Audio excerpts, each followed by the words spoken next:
आपने घर में कैसे मनाया? तो अभी भी मेरे घर वाले नहीं माने हैं। उन लोगों को पसंद नहीं है कि मैं डांस करती हूँ। आपसे मेरे को ये पूछना था, आप अभी तक कितने लोगों को डांस सिखा चुके? गर्ल्स हॉस्टल में डांस सिखाती थी, वहीं बस्तर में। तो वहाँ पे ऑलमोस्ट 200 स्टूडेंट्स थे, तो मैं उनको सिखाती थी। जैसे कि आपने मेंशन किया आप बस्तर में वर्कशॉप्स लेते थे, क्लासेस लेते थे, तो आपको क्या डिफ़िकल्टीज़ फेस होती थी वहाँ वर्कशॉप कंडक्ट कराने? बस्तर में जो लोग हैं, उनके हिसाब से मॉडलिंग, डांसिंग ये कोई करियर नहीं होता। नमस्कार दोस्तों, welcome back to share with Shreyas. Hope आप सब मस्त हो और लाइफ में कुछ नया सीख के ग्रो कर रहे हो।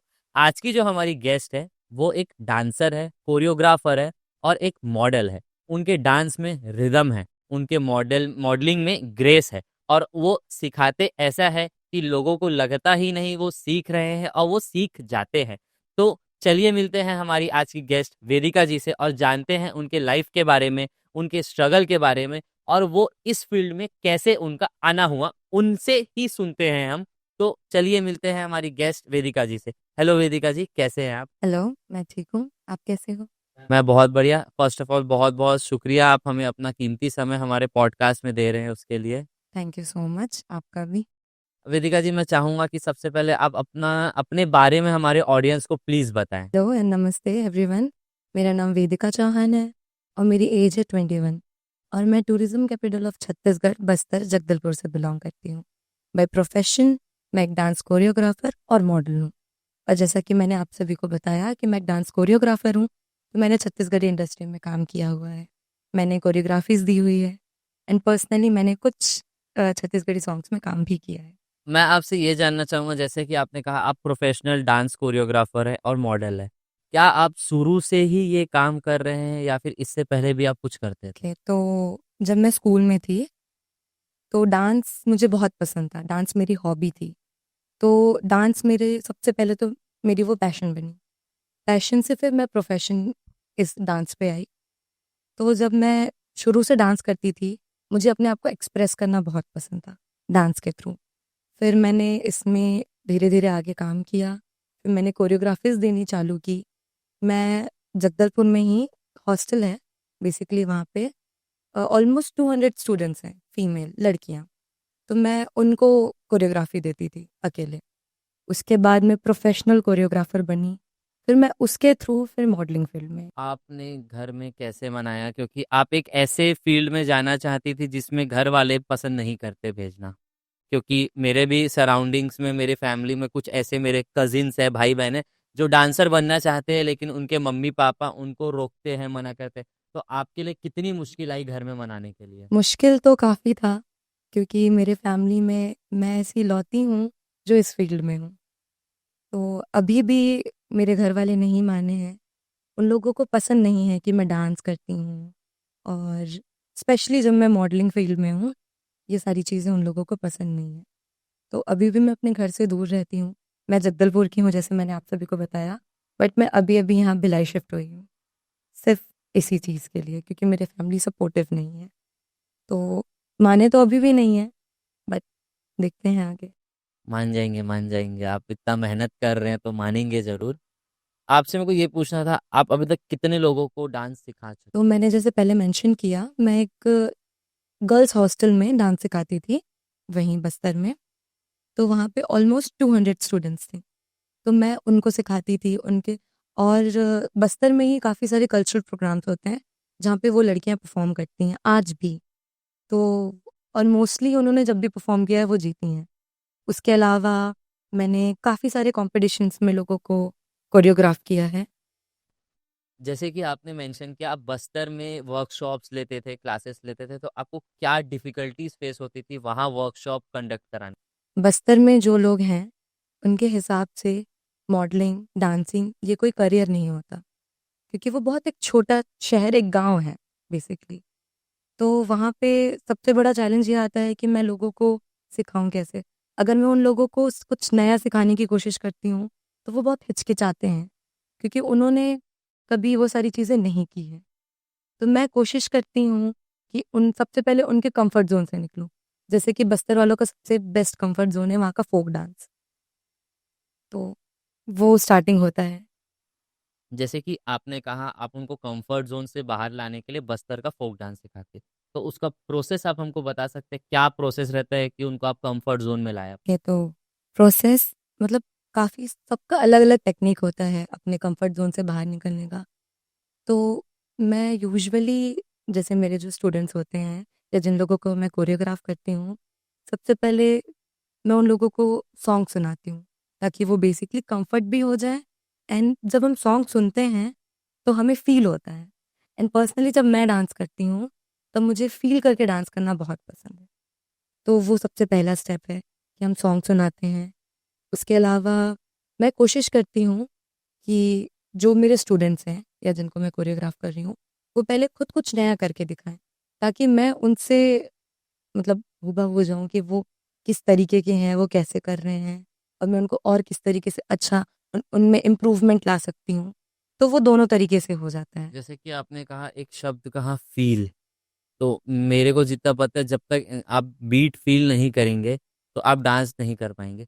तो डांस की जो डांसर के लिए बीट कितनी इम्पोर्टेंट है? डांसर के लिए बीट बहुत इम्पोर्टेंट है।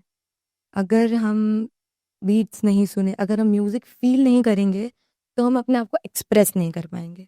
और dancing is all about feeling और एक्सप्रेस अपने आप को करना। डांस में टोटल कितने फॉर्म होते हैं, कितने टाइप के मतलब डांस होता है और आपको कौन सा पसंद है? डांस बेसिकली बहुत टाइप्स के होते हैं, अलग-अलग। पर्सनली मैं बॉलीवुड और छत्तीसगढ़ी डांस, ये सारी चीज़ें करती हूँ। और उसके अलावा मैं गरबा भी सिखाती हूँ। हाँ, पहले तो मैं ये जानना चाहूंगा, आपने कहा बॉलीवुड और छत्तीसगढ़ी डांस, ये ही क्यों आपने चुना? ओके, छत्तीसगढ़ी डांस जो है, जैसे कि मैंने बताया मैं छत्तीसगढ़ी इंडस्ट्री में काम कर चुकी हूँ। तो वो मुझे बहुत अच्छा लगता है पर्सनली, अपने रूट से जुड़े हुए रहना छत्तीसगढ़ी। और बॉलीवुड ऐसा है, बॉलीवुड जो जॉनरा है, उसमें आप हर टाइप के डांस कर सकते हैं, जो बेसिकली बॉलीवुड सॉन्ग्स होते हैं और आप अपने आप को एक्सप्रेस बहुत अच्छे से कर सकते हैं। वो बहुत अच्छा भी लगता है। आपने कहा छत्तीसगढ़ी इंडस्ट्री में आप काम कर चुकी है, आप किसी एल्बम का नाम ले बता पाएंगे जिसमें आपने काम किया हो, जिसका कोरियोग्राफी आपने की? ओके, तो मैंने कुछ सॉन्ग्स में कोरियोग्राफी दी हुई है, एक बरखा करके हैं और पर्सनली मैंने भी एक छत्तीसगढ़ी सॉन्ग में काम किया है। सॉन्ग का नाम आप बता। वो थोड़ा फ़नी है। कि एक सॉन्ग बहुत वायरल चल रहा था बीच में, टेंगे टेंगे करके। हाँ, तो वो मेरा सॉन्ग है। आपने अभी जिक्र किया आप गरबा भी सिखाते, तो मेरा ये प्रश्न है, डांस और गरबा में क्या डिफरेंस है? जो गरबा होता है, हम गरबा जब करते हैं, हम माता की आराधना, इन सारी चीज़ों के लिए करते हैं। और डांस जब हम करते हैं, बेसिकली हम डांस जब करते हैं, तो हम अपने आप को एक्सप्रेस करते हैं। तो डांस एक वो हो जाता है। गरबा कितने टाइप के होते हैं और बेसिकली लोगों को ये लगता है डांडिया गरबा सेम है, तो उनके डिफरेंस आप समझा सकते? तो गरबा तो होते हैं जैसे कि एक होता है 2 ताली, एक होता है त्रण ताली जिसको 3 ताली भी कहते हैं। उसके अलावा होता है रास डांडिया और सबसे बड़ा यही है, जैसे आपने बोला लोग डिफरेंस नहीं समझ पाते हैं। तो गरबा जब हम करते हैं, तो आपने देखा होगा गरबा हम बहुत स्लोली, सॉफ्टली एक सर्कल में करते हैं, जो हमारी लाइफ के सर्कल को रिप्रेज़ेंट करता है।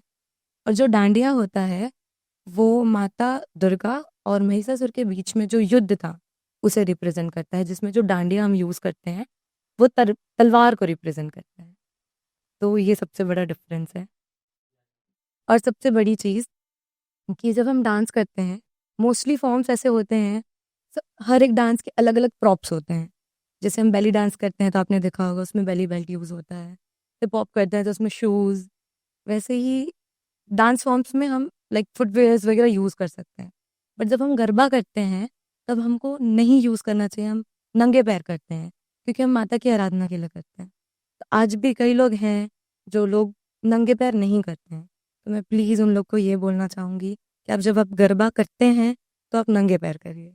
क्योंकि जब हम गरबा करते हैं, हम माता की आराधना के लिए करते हैं। जैसे कि आपने बताया कि आप गरबा सिखाती है, तो इस बार भी नवरात्रि के लिए आपने गरबा के वर्कशॉप वगैरह कराए? हाँ, मैंने फ़िलहाल एक जगह करवाया है, यहीं भिलाई में, कोशी। तो वहाँ पे मेरे वर्कशॉप्स थे। अभी उनका एक इवेंट भी है। और उसके अलावा मैं अभी काफ़ी सारे, जैसे गरबा चल रहा है, तो मैं काफ़ी सारे इवेंट्स अटेंड कर रही हूँ। और भिलाई दुर्ग ये मेरे लिए बहुत एक नया शहर है। मैं ये चाहूंगा कि आप जो अभी रिसेंटली जिस जगह का आपने नाम लिया, उसका जो वर्कशॉप आपने करवाया, उसके लिए पूरा डिटेल बताया, उसका पूरा डिटेल बताया। तो मैं लिटरली वॉक भी नहीं कर पा रही थी क्योंकि मेरे बैक टू बैक काम चल रहे थे और मेरे साथ एक छोटा सा एक्सीडेंट हो गया था, तो मेरे दोनों पैर में सूजन आया हुआ था। बट स्टिल जब मैं मेरी एक आदत है कि जब मैं डांस करती हूँ, जैसे कि मैंने बताया, डांस मेरी हॉबी थी, फिर मेरी पैशन में कन्वर्ट हुई, तो मुझे ये बहुत पसंद है। तो जब मैं करती हूँ तो मैं भूल जाती हूँ। इफ़ अगर मैं वॉक नहीं भी कर पा रही हूँ, तो मुझे डांस करना इतना पसंद है कि मैं भूल जाती हूँ कि मैं दर्द में हूँ। तो मैंने वो अटेंड किया और उसी टाइम पे मेरा वर्कशॉप चल रहा था। तो मैं अच्छे से वॉक भी नहीं कर पा रही थी। फिर भी मैंने जाके वो मतलब अटेंड किया, मैंने वर्कशॉप लिया और लास्ट में वो काफ़ी वर्थ इट था। तो और अभी भी ये चीज़ चल रहा है कि मैं वॉक नहीं कर पाती हूँ, क्योंकि जब हम गरबा करते हैं तो हम भूल जाते हैं सारी चीज़ें। और जब एक कोई डांसर हैं, तो उनके लिए सबसे बड़ा एक टास्क होता है कि आप एक म्यूज़िक चालू कर दो और उनको एक टास्क दे दो कि आपको डांस नहीं करना है। तो ये उनके लिए बहुत परेशानी वाली बात होती है। जी। तो मुझे तो बहुत मज़ा आता है, तो मैं भूल जाती हूँ कि मेरे पैर में दर्द है या मुझे कोई प्रॉब्लम है। मतलब उस सूजे पैर को लेके आपने गरबा सिखाया लोगों को। वहाँ हर कोई तो प्रोफेशनल नहीं होगा। कोई मस्ती करने भी आता होगा, कोई टाइम पास करने, मतलब मस्ती टाइम पास एक ही हो गया, कोई सीरियसली करने आता होगा। तो आप उनको कैसे टैकल करते हो, क्योंकि वहां पर तो आपको एकदम कूल काम रहना पड़ता होगा। तो उनको आप कैसे टैकल ओके, करते तो जब सिर्फ़ ये गरबा में नहीं, मोस्टली ऐसा होता है कि मेरे कोई पर्टिकुलर एज ग्रुप नहीं है मेरे स्टूडेंट्स के। मैं छोटे बच्चों को भी सिखाती हूँ, मैं लाइक वेडिंग्स में भी कोरियोग्राफ़ीज़ देती हूँ। तो जब एक चीज़ है कि जब हम डांस करते हैं या गरबा करते हैं, मोस्ट इम्पोर्टेंट होता है कि हम एन्जॉय करें, ठीक? तो मैं ऐसे ज़्यादा रोक-टोक नहीं करती। इफ़ अगर कोई मस्ती-मज़ाक करने आ रहा है, तो ठीक है, वो कंटिन्यू चलते जाता है। लेकिन जो मेरे सिखाने का टेक्निक है, मैं ये कोशिश करती हूँ कि मैं कुछ नया करूँ, जिससे उनको मज़ा भी आए और उनको इंटरेस्ट आए। तो वो चीज़ मैं करती हूँ। जैसे कि अभी आपने ज़िक्र किया आप वेडिंग में भी कोरियोग्राफ़ी करती है, तो मेरे मन में एक प्रश्न आया कि वेडिंग में कोरियोग्राफ़ी करना, गरबा सिखाना और डांस सिखाना, तीनों एक अलग चीज़ है। तो तीनों में क्या-क्या चैलेंजेस आपको फेस करने पड़ते हैं, प्लीज़ बताएँ? तो जब हम प्रोफ़ेशनली किसी को कोरियोग्राफ करते हैं, जैसे कॉम्पिटिशन्स के लिए, तो वहाँ पे प्रोफ़ेशनल डांसर्स होते हैं। तो उनको टैकल करना उतना मुश्किल नहीं होता, क्योंकि वो लोग ट्रेन्ड होते हैं। बट जब बात आती है वेडिंग कोरियोग्राफर्स की, तो हमको एक प्रॉपर फैमिली को अटेंड करना पड़ता है, उनको टैकल करना पड़ता है। तो वो काफ़ी मुश्किल होता है, क्योंकि वहाँ पे सारे नॉन डांसर्स होते हैं और प्लस उनको एन्जॉयमेंट भी चाहिए होता है। तो एक सबसे बड़ा चैलेंज ये है कि वो नॉन डांसर्स होते हैं। और रही बात गरबा की, तो गरबा में कुछ ऐसे प्रॉब्लम नहीं आते, क्योंकि हम उस वो माता के लिए करते हैं, उनको मतलब डेडिकेट करते हैं बेसिकली। तो उसमें एन्जॉयमेंट रहता है, प्लस मज़ा, मतलब बहुत सारी चीज़ें रहती हैं इन्वॉल्व। बट मेनली जो होता है वेडिंग कोरियोग्राफी, वो बहुत मुश्किल होता है। आपने कहा वेडिंग में मतलब बहुत मुश्किल होती है, क्योंकि नॉन डांसर रहते हैं, प्लस फैमिली रहता है, प्लस कईयों को तो एटीट्यूड रहता है। तो आपका ऐसा कोई एक्सपीरियंस है, या फिर पॉजिटिव साइड या फिर वर्स्ट एक्सपीरियंस है जो आप हमारे साथ शेयर करना चाहें? वेडिंग हो गया, या फिर किसी भी जितनी आपकी अभी तक की जर्नी है, उसमें कोई ऐसा एक्सपीरियंस या फिर ऐसा कोई बेस्ट मोमेंट जो हमारे साथ आप शेयर करना चाहें? यूजुअली ये होता है कि जब मैं वेडिंग कोरियोग्राफीज़ देती हूँ, तो जैसे कि अ, अगर फीमेल साइड है या ग्रूम साइड है या ब्राइड साइड है, दोनों साइड, मोस्टली ब्राइड साइड ज़्यादा इमोशनल होती है वेडिंग कोरियोग्राफीज़ में। तो जब हम उनको लाइक प्रिपेयर भी करते हैं, तो बहुत इमोशनल हो जाते हैं। तो एक ये गुड साइड है, मुझे सारी चीज़ें एक्सपीरियंस करने को मिलती है। हाँ, मुश्किल भी काफ़ी होती है, बट इसकी गुड साइड ये है कि मुझे अच्छी चीज़ें एक्सपीरियंस करने को मिलती हैं। मुझे लोगों से और कनेक्ट होने का मौका मिलता है। और जब उनके परफॉर्मेंस होते हैं, जब फाइनल परफॉर्मेंस होती हैं, तो मोस्टली लोग तो रो देते हैं स्टेज पे। ये हमेशा होता है। काफ़ी मज़ा भी आता है उनके साथ। एक आध कोई वर्स्ट एक्सपीरियंस? वर्स्ट तो मुझे, मतलब बच्चों को जब हम टैकल करते हैं डांस परफॉर्मेंसेज़ में, तो वो बहुत मुश्किल हो जाता है। और वर्स्ट इसलिए क्योंकि हम, जैसे कि मैं कोरियोग्राफ़र हूँ, प्रोफ़ेशनल कोरियोग्राफ़र हूँ और वो मेरी फैमिली नहीं होती है। तो मैं उनको कुछ ऐसे मतलब बोल भी नहीं सकती बोल नहीं सकती। थोड़ा हेक्टिक हो जाता है काम के बीच में और बच्चे सुनते नहीं हैं, तो ये थोड़ी मुश्किल ज़्यादा हो जाती है वहाँ पे। कन्वर्सेशन में एक शब्द का हमने जिक्र किया, एक्सपीरियंस। आपने डांसिंग करते करते, कोरियोग्राफी करते करते मॉडलिंग में भी एक्सपीरियंस किया, मॉडलिंग भी करना चालू किया, मतलब उस फील्ड का भी एक्सपीरियंस आप लेने गए, तो उसकी क्या कहानी है? मॉडलिंग मैंने शुरू अभी किया है, बट मुझे बचपन से बहुत पसंद था। मैं जब कोरियोग्राफी इंडस्ट्री में, कोरियोग्राफर इंडस्ट्री में एंटर करी, तो मुझे नॉलेज हुआ, फिर मैंने कॉम्पिटिशन्स में पार्टिसिपेट किया। तो जब मैंने फर्स्ट कॉम्पिटिशन में पार्टिसिपेट किया, तो मैं वहाँ फाइनलिस्ट थी, मैं टॉप 5 में थी। और उसके अलावा मैंने अभी रिसेंटली एक कॉम्पिटिशन में पार्टिसिपेट किया था, छत्तीसगढ़ फेम फैशन वीक, जिसमें मैं एक टाइटल होल्डर भी हूँ। तो अभी जर्नी चल रहा है, बहुत कुछ करना है, बहुत कुछ अचीव करना है। मॉडलिंग करने के बाद से आपने अपने अंदर क्या क्या चेंजेस महसूस किए? तो जब मैंने इस फील्ड में एंटर किया, मॉडलिंग फील्ड में, तो उसके बाद से मैं ज़्यादा कॉन्फिडेंट फील करने लगी हूँ। और मेरे अंदर शुरू में एक सेल्फ डाउट था, by height, by like face, by colour. मुझे लोग जज भी करते हैं काफ़ी ज़्यादा, और मुझे ये भी बोलते थे लोग कि इस रंग रूप के साथ तो आप इस फील्ड में नहीं जा सकते हैं। तो जब मैंने इस फील्ड में एंटर किया, तो मुझे उन सारी चीज़ों से मतलब और नॉलेज मिला और कॉन्फिडेंस मिला कि हाँ, मैं कर सकती हूँ। क्योंकि मैं देख रहा हूँ ना आपके शूट्स वगैरह ये जो हो रहे, अच्छे आते फोटो आप। मॉडलिंग फील्ड में भी लाइक इसी चीज़ के लिए आई थी, क्योंकि जैसे मैंने बताया, लोग अभी भी काफ़ी लोग जज करते हैं कला को लेके। तो मैं उनको ये साबित करना चाहती थी कि नहीं, इस कलर के साथ भी मैं बहुत कुछ कर सकती हूँ।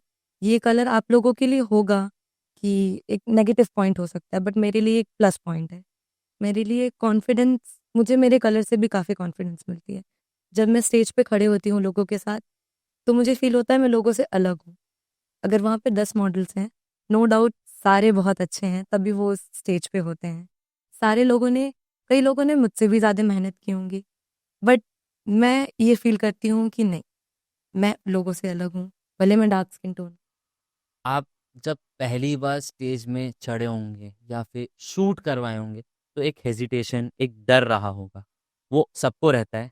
तो वो डर से आपने ऐसा क्या किया कि आप ओवरकम कर पाए अभी के पीरियड में? तो जब मैंने फर्स्ट टाइम कॉम्पिटिशन्स में पार्टिसिपेट किया था, तो मुझे स्टेज फ़ियर रहा है शुरू से। बट जैसे कि मैं बहुत छोटी एज से डांस करते आई हूँ, तो उतना ज़्यादा नहीं था। बट स्टेज फ़ियर इसलिए भी था कि जब ये मॉडलिंग फ़ील्ड मेरे लिए नया था, तो अभी भी जब मैं वॉक करती हूँ, तो मैं बहुत कॉन्फिडेंट फ़ील करती हूँ, वॉक करते टाइम। और जब मैं कैमरे को फ़ेस करती हूँ, तो थोड़ा-सा हेजिटेशन होता है। और जब मुझे क्वेश्चंस, बेसिकली जो कॉम्पिटिशन्स में क्वेश्चनिंग राउंड होती है, तो मैं क्वेश्चनिंग राउंड के टाइम पे थोड़ी बहुत अटक जाती हूँ। तो ये मेरा नेगेटिव पॉइंट हो जाता है। बट जब मैं लोगों को देखती हूँ, मैं ऑडियंस को देखती हूँ, मैं जजेस को देखती हूँ, जब मैं उनके साथ इंटरैक्ट करती हूँ, तो फिर मुझे अपने आप फिर कॉन्फिडेंस आ जाता है। मुझे ये जान के अच्छा लगा कि आपको आपके नेगेटिव पॉइंट्स पता है और आप उस पर काम कर रही। बहुत लोगों को नहीं पता रहता कि उनको क्या गलत है उनमें, और कईयों को तो पता रहता है तो भी वो काम नहीं करते। तो आप उनमें से नहीं हैं, आप अपने में काम करिए, ये जान के मुझे बहुत अच्छा लगा। रिसेंटली आपने एक शो में पार्ट लिया था, छत्तीसगढ़ फेम फैशन वीक, उसमें आप एज अ पार्टिसिपेंट गई थी, आपका एक्सपीरियंस? ओवरऑल मुझे बहुत अच्छा लगा। वहाँ उस शो के जो ऑर्गेनाइजर्स थे, पर्सनली मुझे बहुत अच्छे लगे। इन फ्यूचर मैं उनके साथ दोबारा काम करना चाहूँगी। और जो पूरी क्रू मेंबर थी, जो पूरी टीम थी, ठीक आप भी थे, तो मुझे बहुत अच्छा लगा आप लोगों के साथ काम करके। और बहुत रॉ था, बहुत ट्रांसपेरेंसी थी कॉम्पिटिशन्स में। और वहाँ के मतलब जो ग्रूमिंग सेशंस भी थे, फोटोग्राफी जो सेक्शन थी, वो भी मुझे बहुत अच्छी लगी। एक सवाल मैं पूछना चाहूँगा, वो थोड़ा कंट्रोवर्शियल भी हो सकता है, वो आपके जवाब के ऊपर है और उसका जवाब आपको देना होगा।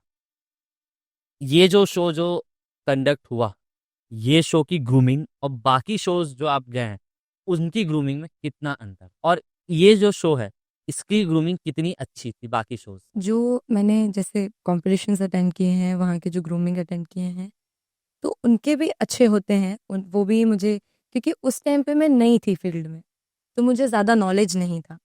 तो मुझे जो सिखाते थे मैंने वो सीखा। बट जब मैं आगे बढ़ी इंडस्ट्री में, जब मैं यहाँ आई, इस कॉम्पिटिशन को अटेंड किया, मैंने यहाँ ग्रूमिंग सीखा छत्तीसगढ़ फिल्म फैशन वीक में जी। तो वहाँ की ग्रूमर थी नेहा मैम, जो बहुत अच्छी हैं, बहुत प्यारी हैं और बहुत प्रोफेशनल हैं। तो उन्होंने मुझे बहुत सारी चीज़ें सिखाई। काइंड ऑफ मैं कॉम्पिटिशन्स करने के बावजूद मेरे मन में था थोड़ा बहुत डर, बट उनके अंडर मैंने जब ग्रूमिंग सीखा तो मुझे और ज़्यादा कॉन्फिडेंट फील हुआ। और इस शो और बाकी शोज में क्या डिफरेंस आपने महसूस किया? मैं सबसे पहली चीज़ जो होती है वो ऑर्गेनाइजर्स का बिहेवियर होता है, ठीक। बाकी सारे जो कॉम्पिटिशन्स मैंने अटेंड किए हैं वहाँ के ऑर्गेनाइजर्स अच्छे हैं, मैं ये नहीं बोल रही कि उनके साथ कुछ प्रॉब्लम है, बट मेरी पर्सनली उनके साथ कोई इंटरेक्शन नहीं हुई, ठीक, क्योंकि वो ऑर्गेनाइजर्स थे। बट यहाँ के जो ऑर्गेनाइजर्स थे छत्तीसगढ़ फिल्म फैशन वीक के, they are very down to earth, वो बहुत डाउन टू अर्थ थे और बहुत प्यारे थे, सिद्धांत सर और राखी मैम। तो पर्सनली आज भी वो लोग मुझे मतलब कांटेक्ट करते हैं, पर्सनली मुझसे आज भी पूछते हैं हाल चाल कैसे हैं, तो मुझे बहुत अच्छे लगे वो। आपके लिए मेरे पास कुछ सिचुएशन बेस्ड क्वेश्चंस है। मैंने और मेरी टीम ने रात भर जग के इसको बनाए हैं। ये मैं बोलूँगा क्योंकि बनाए हैं हम। पहला क्वेश्चन ये है, अगर आपको चॉइस मिले डांसिंग या मॉडलिंग में, तो आप किसको चुनेंगे और क्यों? देखिए, डांसिंग और मॉडलिंग ये दो अपोजिट फील्ड्स हैं, पर डांसिंग ने मुझे बनाया है, ठीक है। मुझे डांसिंग बहुत पसंद था, तो मैंने इस पे आगे काम किया और इसने मुझे बनाया, तो इसे तो मैं नहीं छोड़ सकती। और रही बात मॉडलिंग की, तो मॉडलिंग फील्ड में आने के बाद मैंने अपने आप को पहचाना, ठीक है। मैंने अपनी कॉन्फिडेंस और बिल्ड की, ठीक है। तो ये तो फिर अलग चीज़ हो गई। तो दोनों में से इसका कोई एक सही जवाब नहीं है कि दोनों में से मैं क्या चूज़ कर सकती हूँ। तो दोनों में से मैं किसी एक चीज़ को तो चूज़ नहीं कर सकती, क्योंकि एक ने मुझे बनाया है, तो एक ने मुझे बढ़ाया है। ये तो मस्त आप बच के निकलने वाला सवाल मतलब जवाब दे दीजिए। अब एक और क्वेश्चन है, अगर किसी दिन, एक ही दिन है ना दोनों चीज, और दोनों इवेंट एक ही दिन हो रहा है, एक बहुत बड़ा प्लेटफॉर्म है जहां आपको कोरियोग्राफी करनी है, एक बहुत बड़ी बॉलीवुड मूवी की आपको कोरियोग्राफी करने का मौका मिला है, वो उसी दिन करना है और आपको रैंप में रिप्रेजेंट करना है, बहुत बड़ा, दोनों सेम लेवल का प्लेटफॉर्म है, आपको रैंप में चलने मेरा सेम दिन, तब आप किस में जाना पसंद करेंगे या फिर चुनेंगे? ये थोड़ा कॉम्प्लिकेटेड है, बट अगर मैं टेक्निकली बात करूँ, तो जब हम कोरियोग्राफी देते हैं, तो हमें ऑन डे कोरियोग्राफी देने को नहीं बोला जाता है। कोरियोग्राफी चलती है हमारी, अगर कोई बहुत बड़ी शूट की कोरियोग्राफी है, तो हमारी कोरियोग्राफी एटलीस्ट 1 मंथ पहले से चालू हो जाती है। जी, लेकिन जहां तक मुझे पता है जब शूट होता है तो कोरियोग्राफर को सेट पे रहना पड़ता है, तब क्या करेंगे आप? तो मैं कोशिश करूँगी, क्योंकि जो हम सेट पे हैं अगर, और मेरी मतलब जो कोरियोग्राफी चल रही है वो 1 महीने से चल रही है, तो यहाँ अगर वो डे मतलब शूट डे पे पहुँची है, तो कोरियोग्राफी कंप्लीट हो चुकी है। बट जैसे कि आपने कहा कोरियोग्राफिस कोरियोग्राफर्स को रहना पड़ता है, तो मेरी वो रिस्पॉन्सिबिलिटी है, तो मैं अपनी रिस्पॉन्सिबिलिटी से भाग नहीं सकती। तो मैं डेफ़िनिटली वहाँ पे अपनी रिस्पॉन्सिबिलिटी को ही चूज़ करूँगी। अगर आपको मौका मिलता है बॉलीवुड के किसी एक कोरियोग्राफर के साथ काम करने का, तो आप किसको चुनेंगे? मुझे पर्सनली राघव बहुत ज़्यादा पसंद है और मैं चाहूँगी इन फ्यूचर कभी भी मुझे मौका मिले, ठीक, तो मैं उनके साथ काम करना चाहूँगी और उसके लिए मैं बहुत मेहनत करूँगी। अगर आप बॉलीवुड डांस नहीं करती, तो आप कौन सा फॉर्म करते? सेमी क्लासिकल, क्यों? क्योंकि अभी भी, हालाँकि मैं अभी भी सेमी क्लासिकल थोड़ा बहुत करती हूँ। जब हम सेमी क्लासिकल करते हैं, वो एक बहुत नज़ाकत भरा एक फ़ॉर्म है, बहुत बहुत, अगर हम उसको देखते भी हैं, अगर आपने किसी सेमी क्लासिकल डांसर को देखा होगा, तो बहुत अच्छा भी लगता है वो देखने में। और जब हम सेमी क्लासिकल डांस करते हैं ना, वो प्रॉपर एक फ्लो में चलता है, एक फ़ील के साथ होता है। तो मुझे वो करना बहुत पसंद है। अगर आप डांसर, मॉडल नहीं होती, तो आप कौन से प्रोफेशन में जाना प्रेफर करती और क्यों? ओके, तो अगर मैं इन दोनों फ़ील्ड में नहीं होती, तो मैं एक शेफ़ होती, क्योंकि मुझे कुकिंग करना बहुत पसंद है। और अगर उसके उससे हट के मैं बात करूँ, तो मैं एक लॉयर होती। लॉयर इन फ्यूचर बनूँगी, क्योंकि मैं अभी लॉ की पढ़ाई कर रही हूँ। आप लॉ की पढ़ाई यहीं से कर रहे हैं कि कहीं बाहर से? हाँ, मैं यहीं भिलाई से कर रही हूँ। ओ कॉलेज का नाम क्या है? Shri Shankaracharya professional university. जैसे कि आपने बताया आप लॉ कर रही हैं, तो लॉ में आपका पसंदीदा फील्ड क्या है? लॉ में भी अलग अलग फील्ड होते हैं ना, डिवोर्स, डिवोर्स हो गया, डिवोर्स लॉयर हो गया, प्रॉपर्टी, सिविल हो गया, क्रिमिनल हो गया, तो आप कौन से उसमें जाएंगे? Criminal criminal lawyer. आपका बहुत बहुत शुक्रिया, आपने अपना कीमती वक्त दिया हमें। आपको हमारे पॉडकास्ट में आके कैसा लगा? सबसे पहले तो थैंक यू सो मच कि आपने मुझे पॉडकास्ट में बुलाया। और जैसा कि मैं आपको जानती भी हूँ, तो आप ऑन कैमरा ही नहीं, ऑफ कैमरा भी बहुत अच्छे हैं। और आपकी टीम, आपसे और आपकी टीम से मिलके मुझे बहुत अच्छा लगा।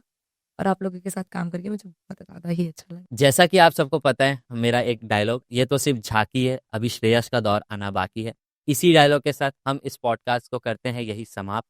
आप प्लीज़ कमेंट करके बताना आपको अगला पॉडकास्ट किस टॉपिक में चाहिए, और कमेंट में एक चीज़ और मेंशन करना, इस पॉडकास्ट में कुछ गलतियाँ होंगी हमसे, तो उसको बताना, और मुझे क्या क्या इम्प्रूवमेंट करना चाहिए आने वाले पॉडकास्ट के लिए, क्योंकि मेरे को ये लगता है कि इंसान हमेशा इम्प्रूवमेंट करना चाहिए अगर उसको आगे बढ़ना है। तो प्लीज़ आप हमें कमेंट करके बताएं, और लाइक शेयर सब्सक्राइब करें, क्योंकि आपके सपोर्ट की हमें बहुत ज़रूरत है।